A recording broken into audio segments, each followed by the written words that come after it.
Yeah, and no thanks to Ballo.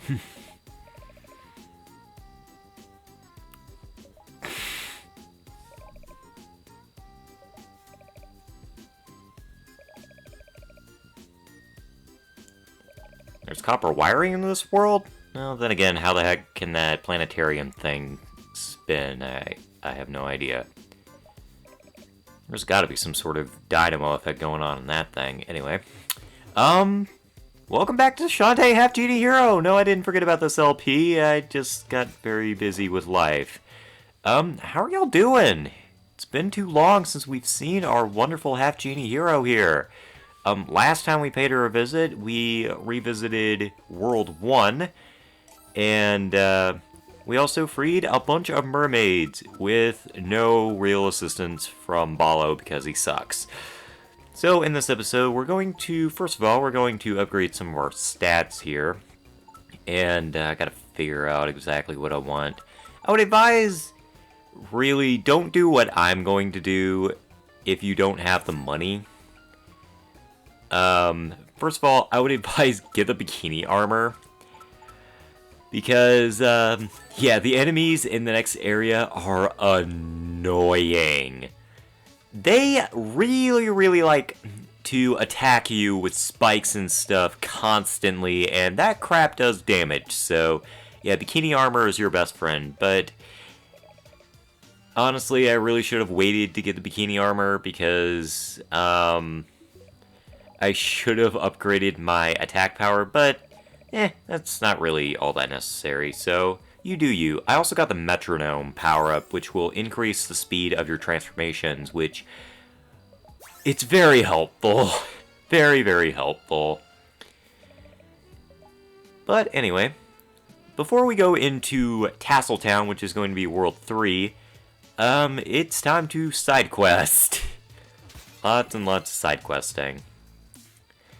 And you notice that I got that bird seed really early. Well, that's because of my little side quest I did back in episode 2. Which, of course, I always recommend doing any side quest that will greatly benefit you and speed along the progress without a whole lot of backtracking. Do it as soon as possible. And that just goes for any game. It doesn't really have to be Shantae. It just really involves any game. Because, yeah, we got the copper ore well before we were supposed to. But, yeah, we're not done with our side questing because, before going into Area 3, you're gonna want a couple more heart holders. So, first, go back into World 1. Yet again, now that we have the crab transformation, we can actually go underwater and grab a couple of things that will be pretty handy to us, whether it be for 100% completion, also fuck you thing, whether it be for 100% completion, I lost my train of thought there, or to legitimately help. So first of all, hit this one and you get a heart holder. And we have now grabbed every single heart holder in Area 1, so we no longer have to go back into Area 1 for heart holders, but we are going to be needing to go back into World 1 again and again because there are so many transformations in this game, and Area 1 specifically needs one of them in order to get, actually 2 of them. But one in particular to get 100% completion in this area, and that's a Harpy Dance, which we don't get until very late into the game. I think we have to beat Hypno Baron's level in order to get the Harpy Dance. And, oh my god, that is so annoying. It's so dumb. It's so dumb that they hold off on the Harpy Dance until late into the game, because it would have made side questing so much easier. But then again, it would remove the challenge because that is basically what I like to call easy mode for the game. It makes life so much easier because it's basically the P-wing of the game. I mean, you can still take damage, but you get infinite flying and it's pretty handy. But anyway, we got the green crystal, which will, I think what it's supposed to do is reduce the amount of magic that you use, or maybe transforms things into magic. I'm not real sure. Anyway, so briefly we're going to revisit Area 2 because that, the Themyscira girl wanted a monster egg. And, yeah, you can only get them here in Area 2, so I would actually advise stock up on monster eggs because they recover a decent amount of health. I think they recover a little bit more HP than the orange does, but by doing it, you get another heart holder, so heck yeah. But seriously, I can't be the only one that thinks that she looks like someone from Wonder Woman. I really can't. Anyway, so another reason that you might want to hang out in Area 2 is because it is a great source of... It's a great source of gems. It's very handy. Now, I'm going to equip the Super Shampoo because I like to increase my damage output. But, honestly, for this next one, like I said, you don't really need increased damage output. I think it just speeds the next battle along a little bit more. You'll see why once we actually get into the major boss fight of the next area, because it's a really weird boss fight, and really you really want speed over damage, but anyway, I think that one you really don't need many upgrades aside from the bikini armor. But anywho, looks like things are happening here in Scuttle Town. It looks like bad things are going on, so we're gonna have to see what Toad has to say here. And where's your new guardian genie? Oh yeah, Holly. Yeah, I forgot about her. I forgot to pay her because, you know, I was gonna have fun with her, and she just took off for Tassel Town, so yeah. Also, my memory sucks.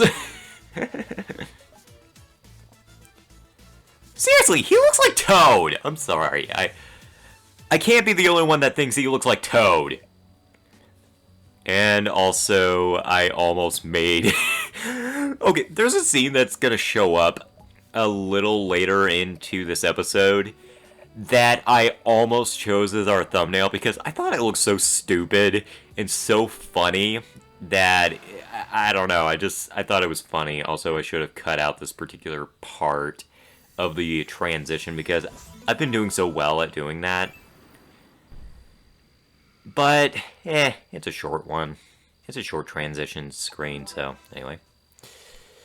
Let's see what shenanigans are going on here in Tassel Town, the oh-so-essential desert level that, for whatever reason, does not actually have Ammo Baron in it, despite the fact that he's usually the one that takes on the desert role, like he's the desert boss. But, yeah. I get a feeling that, that this Encephalonus 4-looking mofo is the one responsible for everyone losing their memories back in Scuttle Town, and possibly has something to do with the boss fight in World 3. That's just a hunch, though. Also, am I the only one that thinks she kind of looks like an evil Gwen Tennyson? I can't be the only one. Anyway, that scene right there with the very ditzy-looking sky, that was the one I almost chose for the thumbnail for the video, because I actually usually do it after, but because I was a somewhat intelligent person and figured out that I could actually do a screenshot in my media player. Excuse me, man, I got bad gas today. I'm sorry. I actually found the thumbnail early, so yeah. Also, you are going to be noticing a bit of a thumbnail update. I recently found some really cool stock icons that would be like if these characters were in Smash Brothers. And overall, they just have a little bit more polish to them instead of like the very bland-looking ones. I've been updating the thumbnails to make it look slightly more interesting. But anyway, I should probably be talking about the stage. But anyway, there's not really a whole lot to say about this stage. It's a lot of dodging back and forth against the cactus guys and the oh-so-annoying, I had realized that I didn't need to run around down here because it requires the mermaid transformation and a power-up that we do not have yet, so yeah. We will be back in this area quite a lot. Like I said, get used to a lot of backtracking, particularly to Area 2. This one's almost as bad as Area 2 about it, but not nearly as bad. But anyway, we are also getting into probably the stage's most... I forgot that happened. Getting into the stage's most obnoxious feature, and it does it through a good quarter of the stage. The Pharaoh Man, Commando Man, Wind Gust. They plague the stage a lot. And, oh my god, okay, I hate these particular parts of stages.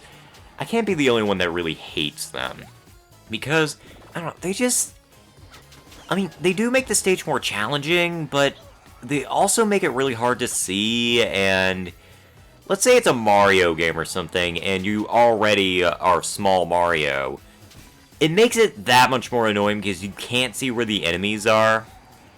And it just gives the enemies such an unfair advantage. And plus, it blows you back, and let's say there's a pit or something, which this one doesn't have any pits, thank God. But in other stages, there's a ton of pits.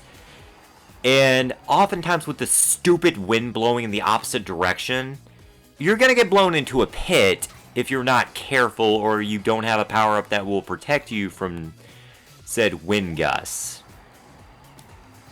It just, it's a nightmare. Especially in games like Mega Man and Mario. It just, I would prefer that stages don't use this gimmick. Ugh, it's terrible, that's all you need to know. And man, this stage seems to have a particular fetish for these weird centipede-looking things. Makes me kinda wonder what the boss is gonna be. I can't really imagine. Also, quicksand. Yeah, I don't like quicksand either, but it's not too bad in this one. You can jump pretty quickly out of the quicksand. That's kinda nice. And I like the effect that it has on the, I like the effect on the quicksand. It actually looks pretty good. It has almost kind of a pseudo 3D effect. Also, don't bother with that portal there. You're gonna need the elephant transformation, which we will be getting at the end of this episode, spoilers, in order to be heavy enough to deal with the wind gusts that this stage loves to throw at you. That it's in there as well. And actually, once we get the elephant transformation, a load of areas open up, especially once we get the stomp power-up. It is oh so useful. And now we get into probably my least favorite part of the stage. And this part that gives me the most nightmares. Oh god. This part. I have died so many times to this stupid worm that it's not even funny. It's... oh god. That worm, he doesn't move very fast. But if you so much as make, like, maybe a few blunders, that worm is going to catch up to you, and it's an instant death if you get close to that stupid worm. See, like that. I spent too much time dawdling, and the guy caught up to me. And, yeah, this is one of those you better move your ass kind of stages, and one of the reasons why I would recommend you stock up on gems so that you can get an upgrade to your hair whip because it makes this part of the stage so much easier. It makes it so much faster. And not only is it annoying for the fact that it's so easy to fall in this stage, but this stage also seems to have a, we're gonna say, fascination with skeletons. It's, yeah, I don't know why this stage likes skeletons so much, but they like to climb the chains, and it makes your life that much more difficult. And if that guy manages to knock you down, see, I screwed up a couple of times there, and Wilbur nearly caught up to me. Shit, I revealed what his name is. That's his name. I think it's hilarious that he has such a silly name as Wilbur. But yeah, that's that weird worm's name, and don't worry, we're gonna be seeing more of him at the end of the stage, because spoilers, he's the boss. Yeah, as if dealing with them isn't bad enough here, you get to deal with them again as the boss. I'm not gonna tell you how you fight him, but let's just say he has a fascination with it's we'll get there. Anyway, we actually just passed where I made the thumbnail, so... And we just outran Wilbur because we are awesome. And we get into another wonderful staple of video games that I'm not a particular fan of. The magically appearing and disappearing blocks that this game totally ripped off Mega Man for. Although, these are a little bit more fair than the magically appearing and disappearing blocks in Mega Man because they're nowhere near as annoying as the Mega Man ones. And they kind of go all at once rather than, you know, one at a time and blah blah blah. And you can actually see when they're going. They actually give you kind of a warning whenever they're gonna swap out. Unlike Mega Man, where they just kind of swap out at seemingly random intervals. But yeah, the blocks are not the only thing that makes this part particularly memorable for all the wrong reasons. This is the part of this stage that I don't like the most because it has the oh-so-essential archers that must always be in a Shantae game for some reason. Yeah, again, another thing that it likes to copy off of Mega Man for. There's always that one essential enemy that must always be in a Shantae game. Like those things, for instance, those weird little cycloptic... I'm not quite sure what those are. I don't know. I don't know what they are. But, yeah, Shantae has her own obnoxious enemies that she can claim as signature, and it would be these archers. They are in every single Shantae game, and they always seem to magically appear in the desert regions. And that's what makes me hate these stages so much in a Shantae game. I hate the desert levels. Even though they're the most memorable, they are usually the most memorable for the wrong reasons because of these stupid archers. Oh god, I hate them. But on the bright side, at least this particular desert stage has probably the best song in the game to encourage you to keep moving forward. And it's called Sky Bridge. And in fact, I'm going to stop bitching for a little bit. I'm going to let you enjoy a little bit more of it, because we're about at the end of the stage.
See what I mean?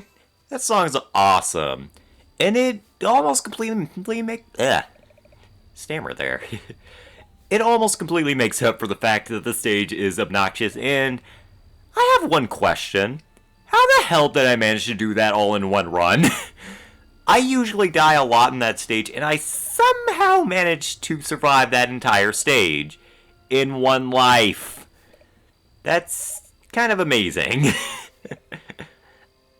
Anyway. So, yeah, turns out this is not exactly a half-genie. Who would have guessed? Could it be because she has pigtails instead of one long, awesome ponytail of awesomeness? Or the fact that she is not like Shantae at all? I mean, yeah, I don't know. I had my guesses that she was kind of an egotistical asshole who was not exactly who she seemed. So, anyway. So, let's see how she managed to capture the hearts and minds of everybody around her.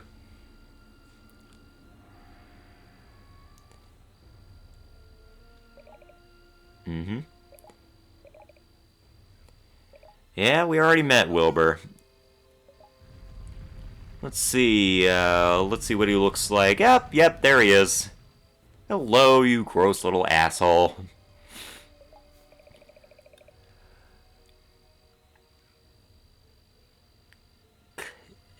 Chilapata?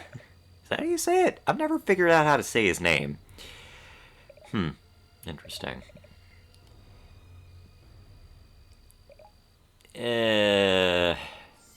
I'm trying to find things to talk about, guys. He looks so gross. He looks so gross, man. He looks so... I don't want to say phallic, but he does. He looks so phallic. He's disgusting. Anyway, I wonder how you're gonna beat this guy. Anyway. So, boss time once more.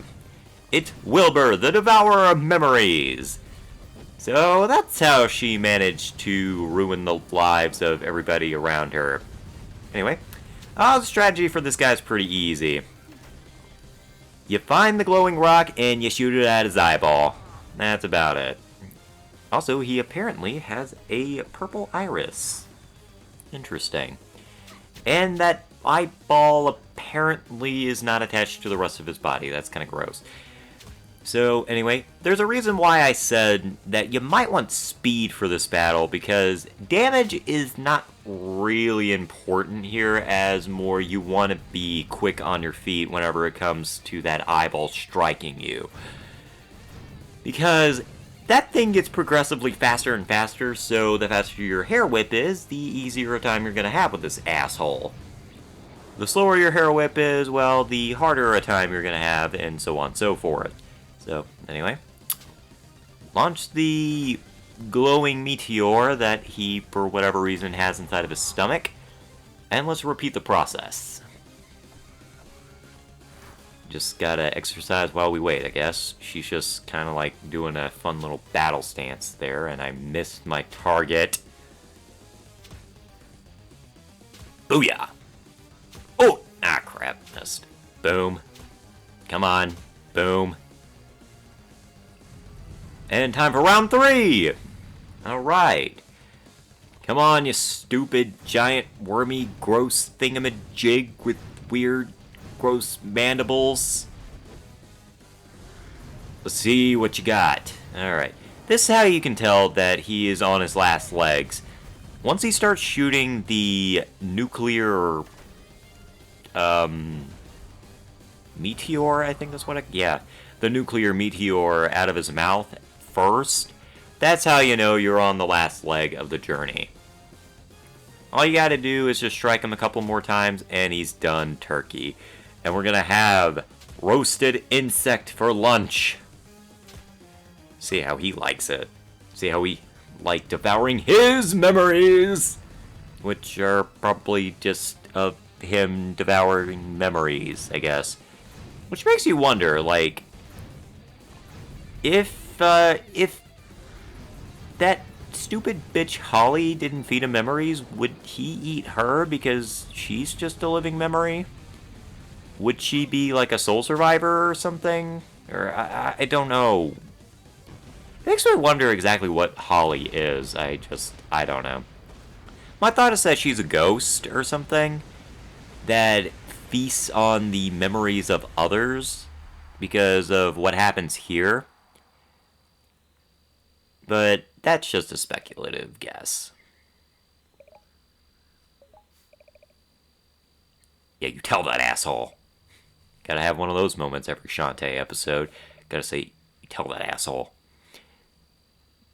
I love that face of Shantae. She's just like, dude.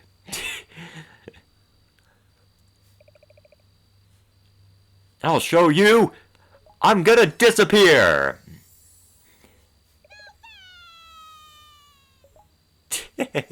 Yes, fair. You don't destroy the memories of other people because you're an arrogant asshole. That's what you get.